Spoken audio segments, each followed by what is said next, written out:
મિત્રો, રોહિતભાઈએ જેલની વાત કરી, મહેશભાઈ તો ન બોલી શક્યા કેમ કે આ પહેલી વાર ટ્રેનિંગ લેવા ગયા હતા જેલની.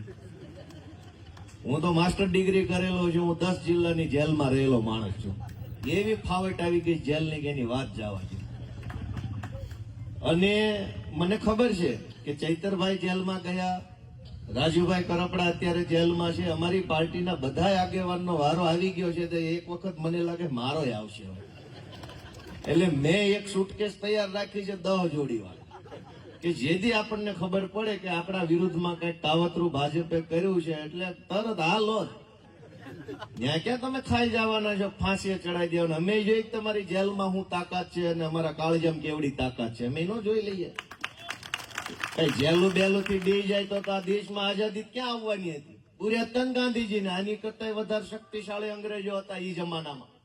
ભાજપ વાળાની તો કોઈ ઓકાત નથી. અંગ્રેજો તો પોણી દુનિયા ઉપર એનું રાજ હતું. આનું પોણા ભારતમાં નથી. પોણી દુનિયાના તમામ દેશોમાં જે અંગ્રેજોની સરકાર હાલતી હતી એ અંગ્રેજોએ ગાંધીજીને સરદાર પટેલને જેલમાં પૂર્યા. તે જેલની દિવાલથી હું કઈ આઝાદી રોકાઈ ગઈ?